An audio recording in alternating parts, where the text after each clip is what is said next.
Today, we're going to take this sample Unity scene and convert it to use our custom lighting models. Let's go.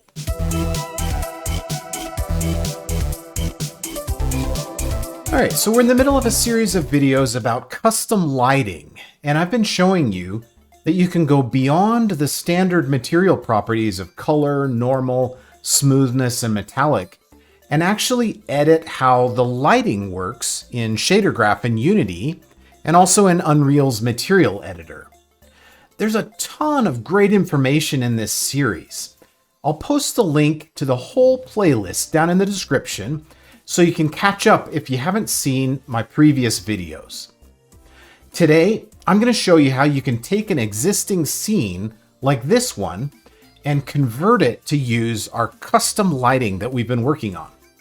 We're going to be using this Japanese garden scene that comes with Unity, but the process should work with just about any scene. All right, so let's go ahead and get started. The first thing that I'm going to do is open up Unity's hub, and I'm going to create a new project. And when I create a new project, I have a couple of options over here on the left. In order to get the Japanese garden scene, I'm going to select Sample, and then I'm going to pick Universal 3D Sample. So when I create my scene, it's going to contain this content. Now, when you're in the hub, if you haven't created a scene with this sample yet, you may need to download it first. And if you do, you can just click the little cloud icon, download it, and then create your scene. And obviously, you can give it whatever name you want. But I've already done this. So we have our scene, and we have the Japanese garden, which comes with the Universal 3D Sample. All right, so now that we have our scene, the next thing that we need to do is take a look at it. And the thing that I've noticed about this scene is that most of the materials are using the coded version of the lit shader. The lit shader in Unity is the kind of the generic base shader, and it's written in HLSL code. Let's take a look at what I mean. So if we exit out of our scene, or I mean, if we minimize it there so that we can see our project window down here, you can see here's our garden scene, and then we go to the art folder, and then we've got a couple of different types of art. We've got architecture, props, terrain, vegetation, etc. So if we take a look at our materials, let's take a look at this first one, bamboo structure. So that's this bamboo material over here. And you can see here that the shader is Universal Render Pipeline Lit. And so now the thing that we need to do is replace all of the shaders in our materials with a shader that uses our custom lighting. And you might be thinking, oh, that's going to be awful. I'm going to have to create a shader graph shader and then switch all my materials to it and reassign all of my textures and reset all of my parameters. That's going to be a real chore. Well, actually, it's not. And the reason it's not is because Shader Graph has a shader already that does all of the exact same functionality as the code version of the lit shader. Let me show you how to get that. So I'm going to come up here to Window and go to Package Management, Package Manager. And this is going to show all the packages in my project. And I'll just scroll down here to the Shader Graph package.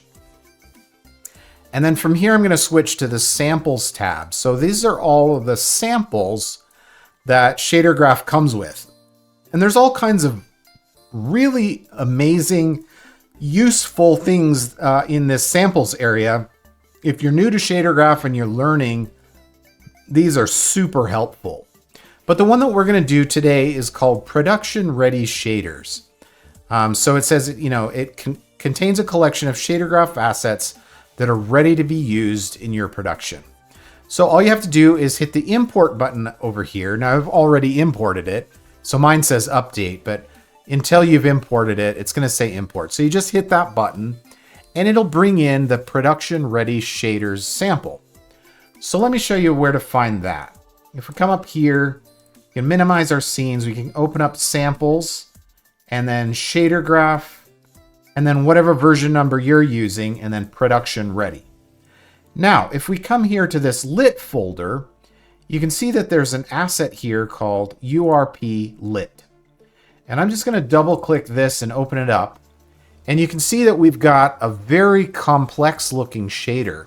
Well, what this is an almost exact replica of the code version of URP's lit shader. And we can swap this out one for one with the code version, and it'll maintain all of the material settings and all of the parameters, and everything will stay the same. The functionality will be exactly the same. We've just swapped out a shader graph version of our shader instead of the code version of our shader. Now, what I decided I wanted to do is, this shader is kind of complicated and there's a lot of functionality here that I know we're not going to need. So what I did is I took the URP lit shader and I made a copy of it, and I called it URP custom lighting. And I just removed all of the things that I knew we were not going to use. So I got rid of this detail mapping section here. I got rid of the detail UVs. I got rid of the parallax mapping, these kinds of things. There's a bunch of things in here that I know that we don't need for this project. And so I went ahead and I simplified the shader just to make a version of the shader that just had the features that I know we would need for the project. So let's go back to our scene and we'll pick our bamboo material again. So now that I have that simplified version, I can select the bamboo material. I can come up here under Universal Render Pipeline Lit. So this is the code version that all of the materials are currently using. And I'm just going to drop down my material or my shader here and pick Universal Render Pipeline. And then this URP custom lighting is the copy that I made that I customized. So this is the shader graph version of the shader. So if I select it, you'll see that there was no change. It still looks exactly the same, and it still has all of the same textures assigned and the same parameters assigned. And so all I have to do now is go ahead and go through each of my materials in my project and swap out that code version of the lit shader for my own version of the shader. So I'm going to go ahead and do this offline. You know, you don't need to watch me do this one at a time. But just to show you what kind of a project it is, we can take a look here. These are the architecture materials. These are the prop materials. These are the terrain materials. And then these are the vegetation materials. So there really aren't that many. We just need to go through and for the materials that are using the lit shader, swap them out for that custom version that I just created. All right, so I went ahead and swapped out all of the shaders for my custom version of the lit shader that's using shader graph. And then the next thing that we need to do is, instead of using the built-in lighting that shader is using, we need to create a subgraph that does the lighting instead. I went ahead and brought in all of the work that we've done so far in this series for custom lighting is in this folder here. And I went ahead and brought that into the project as well. So you can see I have additional light nodes, I have ambient light nodes, I have diffuse nodes, and I have specular nodes. And if we pick this, I've also made a new subgraph that's called lit. So let's open up lit and I'll show you what's going on here. So in my blackboard, I have base color, normal, metallic, smoothness, ambient occlusion, and emissive. And I've brought those into my graph. So here's my base color, normal, metallic, smoothness, ambient occlusion, and emissive. And then here is the lighting model that we've been creating so far. I think last time we created a toon shader lighting model, and we have that one as well. And I can just go ahead and click and drag it and bring it in. You can see there's my toon shader lighting. And if I want to, I can go ahead and hook that one up as well.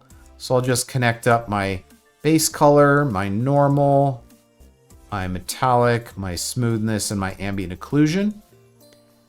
And I'm just going to leave that one disconnected for now. So I have this shell that's called lit. It's a subgraph, and it contains my lighting model here, and then it also contains my tune lighting model here.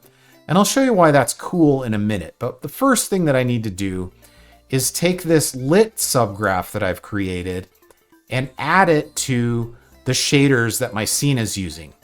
And I've gone ahead and done that. So let me show you what it looks like. So this is the simplified version of the shader that I created from that version that I got from the sample content. You can see that I got rid of all the things that I didn't need. And then I went ahead and added in my lit subgraph here. And now that that's in there, what I need to do is convert this shader, and instead of using the lit lighting model, I want to change it so that it's using unlit. So I'm going to open up my graph inspector here and go to graph settings. And you can see that it's using the lit lighting model, and everything in my shader is connecting here to, you know, base color, metallic, smoothness, ambient occlusion, and emissive. So my shader is using the lit lighting model. And what I need to do instead is switch this to be using unlit. And now that it's using unlit, I can connect up my lit subgraph just to base color there. And now all of the elements of my shader are passing into my lit subgraph instead. This is where the lighting is occurring. And then I just pass the results into the unlit version of the master stack. So I'm going to go ahead and hit save there. And it so happens that my scene also has several other shaders that are using shader graph. And so what I did there is for each of these, this is the vegetation version, and it's using lit. I'll go ahead and switch it to using unlit, and I will hook up my lit subgraph, save that. And I'm going to go ahead and do it for all of these. So I'll set it to unlit, and then connect up my lit subgraph. I'll do the same thing for gravel. We'll set it to unlit, and then connect up my lit subgraph. And the same thing for moss rock. These are all of the shaders in the scene that used to be using shader graph, and they were using lit. I'm just setting them to unlit, and I'm doing my own lighting here in my lit subgraph. All right, so that's all of the shaders that were using shader graph in my scene. Like I said, most of them were using URP lit, which I replaced with this one, and that one is also using my lit subgraph. So now here we are back in my scene, and my scene is being lit by my own custom lighting model now. I've converted all of the materials to using that custom lighting model. And you can see that it's fairly similar. There are just a few subtle differences here between what we had before and what we have now. And so that custom lighting model that we created, it's actually rendering a little bit faster because it doesn't have all of the same features. Oh, you know what? There's one more thing that I forgot to tell you about. Let me switch back to the shaders here, and I'm just going to open up the blackboard. There are a couple of keywords that it's important to include. This one is called cluster light loop. And in the newest versions of Unity, we're using cluster light loop instead of forward plus. So if you were using forward plus, the forward plus keyword before, in the newest alpha versions of Unity, we're using cluster light loop for the keyword instead.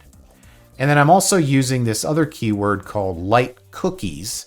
And that's what enables the lights in the scene to cast these kind of irregular looking shadows where it looks like the light is shining out from these lamps. Can you see how the light here is casting shadows? That's coming from light cookies. And so I need to enable that light cookies keyword with these settings you can see here so that the light cookies will work correctly. Now, depending on the features that you're using in your custom lighting model, you may need to add some additional keywords for reflections and for shadows and those kinds of things. But I know in my case, in this scene, I'm just going to be using these two keywords. And so I've gone ahead and added those two keywords to each of my shaders. And you can see as I switch through here, each of them has the cluster light loop and the light cookie keyword added. All right, so that's my scene. And I have everything here using my custom lighting model. And now I can show you why this is cool, why I set it up this way. You might be wondering, why did you go through all the trouble of adding that lit subgraph to all of your shaders when you could have just added the simple lighting directly? And the reason is, now that I'm inside my lit subgraph, what I can do is any lighting models that I want to swap in and out, I can just add them here. And then all I have to do to switch them is connect up the other ones. So this is tune lighting. This is simple lighting. So I just swapped my lighting model out and I can hit save here, switch back to my scene. All the shaders instantly recompile. And now I have tune lighting in my scene instead of the simple lighting. So it's really easy now that I have that lit subgraph in place in all my materials. I can just come in here, create a new lighting model and hot swap it out. And now I've got a different looking style for my scene. And it's really easy for me to test out different styles of lighting. So this is really cool. And I hope you appreciate how great that is. Going forward in this series, we're going to be designing some different kinds of lighting models. I want to show you how to create one that exactly imitates the lighting model of URP. I'm going to show you how to create one that's really cheap and kind of more ideal for a VR kind of experience where you're not paying for all the fancy bells and whistles. And I want to show you how to make one that's much more stylized, maybe like a film noir style. Anyway, that's what we're going to do in the coming weeks. I'm going to show you how to make new lighting models, and we're just going to add them in here to our lit subgraph. And it'll be really easy just to swap one lighting model for another lighting model and instantly change the style of our scene. So I hope you come back in the next couple of weeks. I'll show you how to make a film noir lighting model, a really cheap lighting model, a lighting model that mirrors exactly what the lit shader in URP is doing. Lots of good stuff coming up. So if you haven't subscribed yet, go ahead and do that. And if you want notifications for when my new videos come out, hit that bell as well. All right, thanks for watching, everybody. That is today's tutorial. Let me know down in the comments if you have questions. I'd love to hear from you. And thanks a lot for watching. Have a great week.